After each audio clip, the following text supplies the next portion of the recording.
சுவாமி சன்னம். இன்னைக்கு இந்த கண்ணொளி பதிவுள்ள நம்ம என்ன பார்க்க போறோம்னா, சாதாரணமாக நாம் உறங்கும் பொழுது நமது தலையணை அடியில் எவற்றையெல்லாம் வைத்து கொள்ளலாம், எவற்றையெல்லாம் வைத்து கொள்ளக்கூடாது என்பதை தெரிந்து கொள்வோம். அன்பார்ந்த அடியார்களே, பிளாஸ்டிக்கால் செய்யப்பட்ட எந்த ஒரு பொருள்களாக இருந்தாலும் அந்த பொருள்களை நாம் தலை வைத்து உறங்கக்கூடிய தலையணை அடியில் வைத்து கொள்ளக்கூடாது என்று சொல்லப்பட்டு வருகின்றது. அடுத்ததாக ஒரு சில அடியார்களுக்கு குறிப்பிட்ட ஒரு சில காரியத்திற்காக நாட்டு மருந்து அல்லது குறிப்பிட்ட ஒரு சில சித்த மருந்துகளை தலையணைக்கு அடியில் வைத்து உறங்க வேண்டும் என்று சொல்லியிருப்பார்கள்.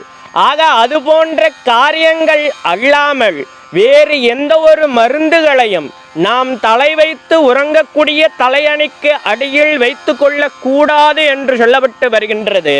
அடுத்ததாக ஊசி போன்ற கூர்மையான உபகரணங்களை நாம் தலை வைத்து உறங்கக்கூடிய தலையணைக்கு அடியில் வைத்து கொள்ளக்கூடாது என்று சொல்லப்பட்டு வருகின்றது. அடுத்ததாக குளித்து துவட்டிய அந்த ஈரமான துண்டுகளை நாம் தலை வைத்து உறங்கக்கூடிய தலையணைக்கு அடியில் வைத்து கொள்ளக்கூடாது என்று சொல்லப்பட்டு வருகின்றது. அடுத்ததாக எதிர்மறையான ஆற்றல்களை ஈர்க்கக்கூடிய எந்த ஒரு வஸ்துவாக இருந்தாலும் அது போன்ற வஸ்துக்களை நாம் தலை வைத்து உறங்கக்கூடிய தலையணைக்கு அடியில் வைத்து கொள்ளக்கூடாது என்று சொல்லப்பட்டு வருகின்றது. அடுத்ததாக நேர்மறையான நல்ல அதிர்வலைகளை தரக்கூடிய எந்த ஒரு வஸ்துவாக இருந்தாலும் அதை தாராளமாக எந்த ஒரு தடையும் இன்றி நாம் தலை வைத்து உறங்கக்கூடிய தலையணைக்கு அடியில் வைத்து கொள்ளலாம் என்று சொல்லப்பட்டு வருகின்றது. அடுத்ததாக மனதிற்கு இதத்தை தரக்கூடிய இனிமையான நல்ல புத்தகங்களை தாராளமாக நாம் தலை வைத்து உறங்கக்கூடிய தலையணைக்கு அடியில் வைத்து கொள்ளலாம் என்று சொல்லப்பட்டு வருகின்றது. அடுத்ததாக நல்ல நறுமணம் ஊட்டக்கூடிய வாசனை திரவியங்களை நாம் தலை வைத்து உறங்கக்கூடிய தலையணைக்கு அடியில் சிறிதளவு தெளித்து வருவதும் நல்ல பலனை தந்தருளும் என்று சொல்லப்பட்டு வருகின்றது.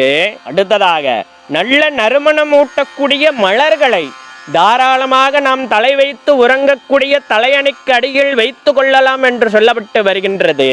மேலும் அவ்வாறு தலை வைத்து உறங்கக்கூடிய தலையணைக்கு அடியில் வைத்து கொள்ளக்கூடிய நறுமணம் ஊட்டக்கூடிய மலர்கள் மறுநாள் அல்லது அதற்கும் மறுநாள் காய்ந்து விட்ட அந்த மலர்களை எடுத்து சுத்தி செய்து மீண்டும் புதிய நறுமணம் ஊட்டக்கூடிய மலர்களை தலையணைக்கு அடியில் வைத்து உறங்கிக் கொள்ளலாம் என்று சொல்லப்பட்டு வருகின்றது.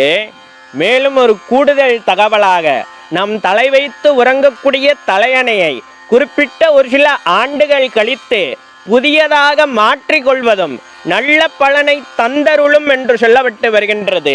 அன்பார்ந்த அடியார்களே, நாம் தலை வைத்து உறங்கக்கூடிய தலையணைக்கு அடியில் இருக்கக்கூடிய வஸ்துக்களினுடைய ஆற்றல் சக்தியாகப்பட்டது நம்மையும் சேரும் என்பதால் என்ன பொருட்கள் இருக்கின்றது என்பதை நாம் சற்று ஆய்வு செய்து நல்ல அதிர்வு அலைகளை தரக்கூடிய வஸ்துக்களை வைத்து உறங்கி நாமும் நல்ல அதிர்வு அலைகள் கொண்ட ஆட்களாக மாறுவோம் என்று சொல்லிக்கிட்டு மேல்முறை இனிய பதிவு உள்ளவங்களை சந்திக்கின்றேன்.